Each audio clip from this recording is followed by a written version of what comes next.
नमस्ते प्यारे मित्रों एवं मेरे प्यारे छात्र छात्राओं, आप सभी का एक बार पुनः अपने इस YouTube चैनल विदर्शी नॉलेज सेंटर में हार्दिक स्वागत है। जैसा कि आपने पिछली कक्षा में जाना था महागौरी के स्वरूप के बारे में, आज के इस अंतर्जालीय कक्षा में हम सभी जानेंगे माँ सिद्धिदात्री के स्वरूप के बारे में। तो आइए आरंभ करते हैं। या देवी सर्वभूतेषु माँ सिद्धिदात्री रूपेण संस्थिता, नमस्तस्यै नमस्तस्यै नमस्तस्यै नमो नमः। माँ सिद्धिदात्री क्यों कहलाई सिद्धिदात्री, मैं आपको बता दूं। इन्हीं देवी की सिद्धि से ही महादेव का आधा शरीर देवी का हुआ और वे अर्धनारीश्वर कहलाए थे।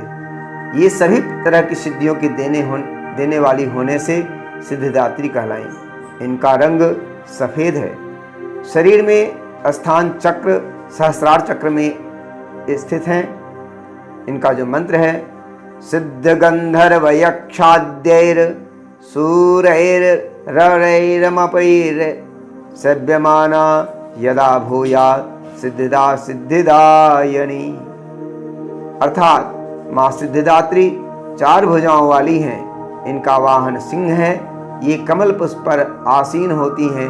इनके दाहिन ओर के ऊपर वाले हाथ में गदा और बीच वाले हाथ में चक्र विद्यमान है।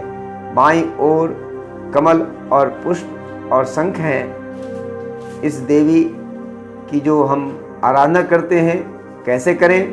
दुर्गा नवमी पर माँ सिद्धिदात्री को कुमकुम कमल के फूल चढ़ाएं। माँ सिद्धिदात्री के बीज मंत्र ओम ऐं ह्रीं क्लीं ऐं सिद्धे नमः का जप 108 बार अवश्य करें। ह्रीं क्लीं ऐं सिद्धे नमः। माता को चने पूरी हलवे का भोग लगाएं और कन्या पूजन करें। हवन के बाद आरती करें। नवमी तिथि की समाप्ति के बाद व्रत का पारण करें। सिद्ध गंधर्व यक्षाद्यैर सूरैरमरैरपि सेव्यमाना यदा भूयात् सिद्धिदा सिद्धिदायनी। जैसा कि हम नाम से ही जानते हैं, सिद्धिदात्री यानी सिद्धि देने वाली। जब हम नवरात्रि की 8 देवियों की आराधना करते हैं तो सिद्धिदात्री सफलता देती हैं। हम किसी भी लक्ष्य को पाना चाहते हैं तो हमें 8 बातों को हमेशा अपने दिल और दिमाग में रखना होगा। यम, नियम, आसन, प्राणायाम, प्रत्याहार, धारणा, ध्यान और समाधि। ये योग की 8 अंग हैं और इन्हीं अंगों का पालन करने के फलस्वरूप हमें प्राप्त होता है अनिमा,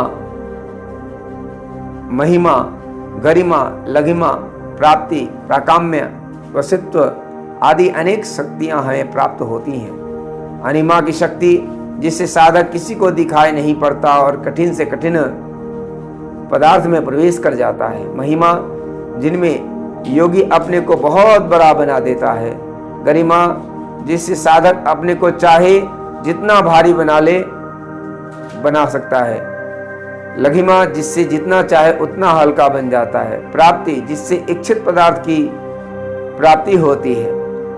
और ये प्राप्ति के बाद अनिमा, महिमा, गरिमा, लघिमा, प्राप्ति, प्राकाम्य की शक्ति होती है, 6ठी शक्ति।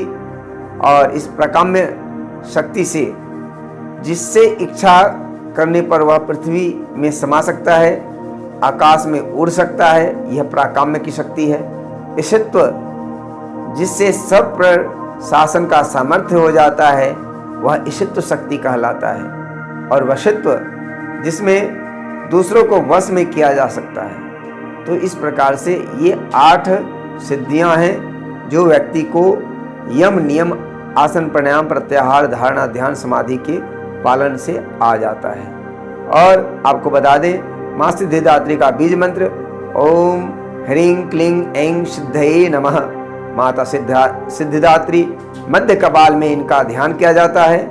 माता सभी सिद्धियां प्रदान करती हैं और इस कलयुग में सिद्धि प्राप्त करने के लिए ओम ऐं ह्रीं क्लीं सिद्धिदात्रे नमः इसका आप सभी अवश्य जाप करें। माँ सिद्धिदात्री भगवती का 9वां स्वरूप है और ये सिद्धिदात्री कहलाती हैं। क्यों कहलाती हैं मैंने आपको पहले ही बताया, पुनः एक बार बताता हूँ। भगवान शिव के अर्धनारीश्वर रूप को पूर्ण करती हैं। नवरात्रि के 9वें दिन माँ दुर्गा के सिद्धिदात्री स्वरूप की पूजा होती है। माँ सिद्धिदात्री के अंदर सभी देवियाँ समाहित हैं। इनकी पूजा से अपार वैभव की प्राप्ति होती है। इस दिन कमल के पुष्प पर बैठी हुई देवी सिद्धिदात्री का ध्यान करना चाहिए और माँ को 9 कमल के या लाल सुगंधित पुष्प अर्पित करने चाहिए।